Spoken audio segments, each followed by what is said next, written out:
Assim? Ai, é assim.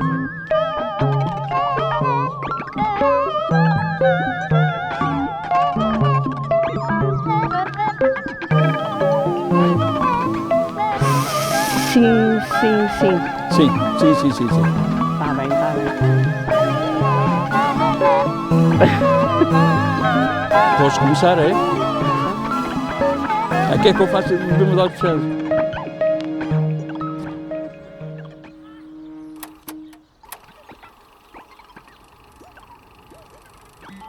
A minha memória de tudo isto é aquela memória quando era miúdo, não é? Porque, efetivamente, esta era uma empresa que tinha muito pessoal, tanto entre homens e mulheres. Havia muitas famílias que trabalhavam todas nesta empresa.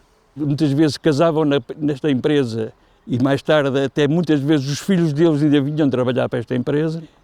Portanto, toda esta região aqui vivia muito graças a esta empresa, porque dava alimento a muitas pessoas, se bem que as pessoas tinham um complemento da agricultura, porque todas as pessoas tinham a sua terra onde produziam os alimentos que lhe necessitavam, mas parecendo que não, esta fábrica era um bocado a alma de muita gente desta região. No final da década de 50, início da década de 60, um dos gerentes dessa empresa era meu avô, era o Virgílio Almiro, e que de vez em quando me trazia aqui às instalações para dar um passeio com ele. E a grande memória que eu tenho é dessa altura, porque era uma empresa que tinha muito pessoal, cerca à volta de 200 pessoas, divididas pelos vários setores, mas o mais importante, não há dúvida nenhuma, que era o setor cerâmico. Ao entrar na zona fabril, é evidente, reparava-se logo no forno, que era o elemento maior, né? Quente, né? Bastante quente, com as suas portas, em que continuamente estavam pessoas a entrar para retirar o material que estava cozido, e que já vermelho, da cor de vermelho, e outro grupo de pessoas a entrar 2 portas antes a carregar com o novo material o próprio forno, né? Para serem cozidos, né? E isso era feito através de carros de mão, onde transportavam o material tanto já cozido como o material para cozer, né? No fundo desse pavilhão entrava-se na secção de fabricação, né? Fabricação essa que se ligava à zona de trás desse pavilhão, onde estavam os montes de barro, as jazidas de barro, que era esse barro depois que era transportado para a fabricação, onde o material era fabricado e depois era carregado também em carros de mão e era depois transportado para as tais estruturas de secagem, e que, como tinham 2 pisos, tinham num local uma plataforma que eu achei sempre muito divertida, que era um elevador que ao fim e ao cabo funcionava com contrapesos, isto é, o vagão estava em baixo, o outro estava em cima, e depois com o peso entre um e o outro fazia-se a compensação, e um descia e outro subia, né? E portanto era assim a maneira como se transportava o material para o piso superior, e depois era distribuído pelas próprias prateleiras. Havia umas estruturas em madeira onde a peça de barro estava assente, e depois era posto em tipo gavetinhas na própria estrutura de secagem, né? Mas era tudo em estrutura de madeira, o que é extraordinário, uma estrutura daquele tamanho à volta de um forno àquela temperatura, mas na altura era o que era.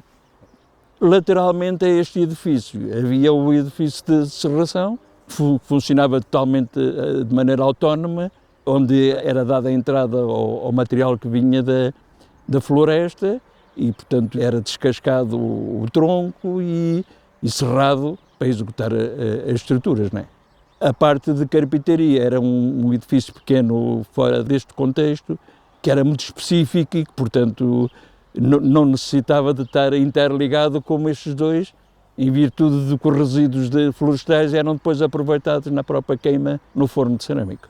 Mas, essencialmente, era um principal, e um dos lados do pavilhão principal era a serração anexada ao pavilhão principal.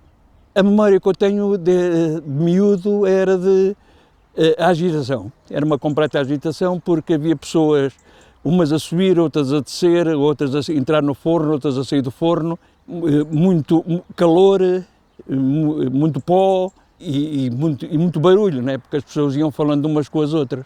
Hoje em dia, quando vejo aqueles filmes antigos no início do cinema, mudos, né?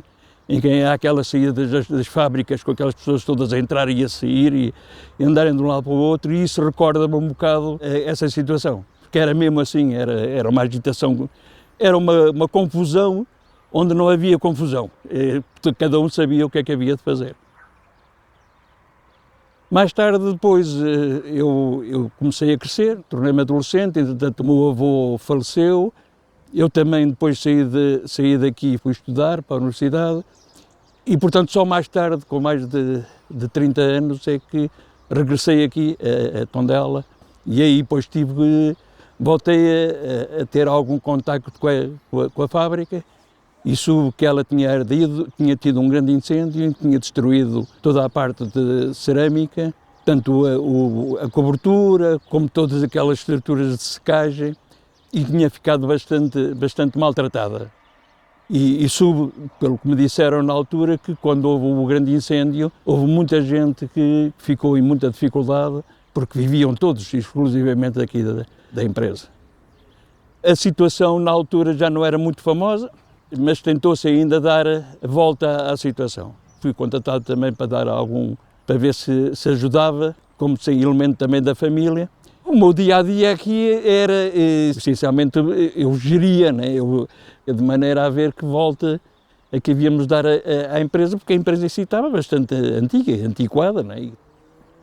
Depois, no próprio escritório em si, entrando da porta tínhamos um balcão, e por trás desse balcão tínhamos 3 pessoas, e no segundo compartimento é onde eu estava, o meu gabinete, onde eu tinha as minhas coisas, e depois ainda havia um terceiro compartimento que era uma sala de reuniões, quando era necessário fazer reuniões com alguém, era nesse local. Eu na altura dedicava mais a procurar coisas inovadoras e ter muitos contactos a nível de outras empresas, e foi comigo que começou-se a informatizar, foi na altura em que começaram a aparecer os computadores, e essas coisas todas aqui, começou-se a ver o tipo de gestão que não havia antes, né? Portanto, que ainda era tudo em livros, e ainda sou do tempo em que via aí livros, aqueles ainda escritos à mão, com as entradas e com as saídas, com essas coisas todas que neste momento estavam já a passar à história. E ainda se tentou desenvolver uma tecnologia que na altura já existia, que era a tecnologia de uma telha de cor preta baseada no artesanato aqui da região, o artesanato de Molelos, que já existiam alguns fornos, mas muito artesanais, e que se tentou desenvolver uma produção industrial. Esse projeto avançou, mas entretanto começaram a aparecer materiais de construção a substituir o cerâmico e, portanto, começou a haver uma certa dificuldade quanto a este tipo de fábricas, não é? E no final dos anos 90 teve que fechar, né? Portanto, não havia viabilidade para ela e pronto, e desapareceu.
O espaço onde nos encontramos é um espaço onde, noutra época, decorreram as festas conhecidas por Festas da Mata. O acesso era feito apenas por uma estrada que ainda hoje existe e tinha um portão grande que servia de entrada principal e eram as bilheteiras. Vindo logo pela direita, existia uma estrutura que por norma era fixa, que tinha o dancing, tinha um palco de cada um dos lados, porque por norma atuavam 2 conjuntos em alternativa um com o outro, e tinham como apoio, portanto, uma estrutura também fixa, uma barraca de chá, onde eram feitas as refeições, nomeadamente o caldo verde, que era um ícone que as pessoas gostavam muito. Depois tinha outros acompanhamentos, normalmente as febras, o pão, mas era o que era mais comum. Dentro da barraca de chá havia também as mesas, cada mesa tinha direito a 4 cadeiras e, portanto, as pessoas reservavam para si, para a sua família, porque era um sítio mais confortável para assistir ao espetáculo. Isso também era uma fonte de receita importante na altura para realmente para o fim, que era o nosso fim, o nosso objetivo era que desse o máximo possível de lucro para os bombeiros. Ao lado dessa barraquinha do caldo verde tinha a outra que servia de camarim para os artistas que atuavam. Mais um pouco acima, talvez mais ou menos no espaço onde estamos, havia um outro dancing, que era o dancing popular. Portanto, aí acediam outro tipo de pessoas que não teriam condição na altura para aceder à barraca de chá. Tenho também a ideia de uma quermesse. Essa quermesse tinha vários objetos que eram oferecidos normalmente por comércio de Tondela e depois eram sorteados através de umas rifas que eram vendidas e teria também uma localização aqui próxima e que contribuíam também para o evento. A dita quermesse seria mais ou menos no enfiamento aqui deste sítio, mas mais para aquele lado. Embora a mata fosse bastante maior, havia uma parte que não se acedia muito, porque primeiro também não tinha grande iluminação, porque não havia motivo para ter, porque era uma mata, não é? Iluminava-se a parte central e realmente tudo se desenvolvia dentro mais ou menos deste perímetro.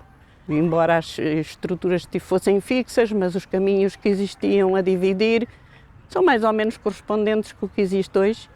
Portanto, faziam as pessoas circular dentro das áreas que nos interessava também que circulassem, também não havia dimensão para muito mais, não é? Em relação ao ambiente que se vivia, realmente era um ambiente muito alegre, até porque era oportunidade que havia das pessoas saírem, recriarem-se com festas deste género, populares, para além de que juntava pessoas que escolhiam esta altura do ano para virem às festas da mata, passar aquele período de férias e estarem aqui uns dias, portanto fazendo disto, não sendo uma estância balnear, mas era quase como uma referência para virem passar as férias, porque as festas foram sempre feitas em altura de verão, por norma de 15 de agosto para a frente até a primeira semana de setembro. Eram umas festas muito concorridas. Não tenho presente um número exato, mas metiam, penso eu, algumas 5 ou 6 mil pessoas, sem grande dificuldade. O ambiente, pronto, era de farra, naquela altura, os artistas da altura, vieram artistas muito importantes à época cá, Amália Rodrigues, Marco Paulo, Frei Hermano, da Câmara, e outros, Zé Cid, e era realmente um marco na vida de todos nós. Os anos de mais sucesso foi o ano da Amália. Amália e Marco Paulo. A Amália entrou na mata dentro de uma ambulância como se de um andor se tratasse. Portanto, era uma rainha na altura, não é? E deve ter sido a maior enchente foi da Amália e do Marco Paulo, isso não tenho dúvidas nenhumas. Marco Paulo também foi realmente um ícone na altura, um sucesso. A realização dessas festas deixa na minha memória um registro relacionado com os cheiros que sentíamos e que eu ainda hoje consigo identificar. As pessoas utilizavam os gasómetros para terem junto das bancas, para atenderem os clientes, venderem as suas coisas, e tinha um cheiro a carbureto, que eu identifico como sendo o carbureto, que era o petróleo, que era a forma realmente de conseguirem ter visibilidade para ver aquilo que estavam a vender.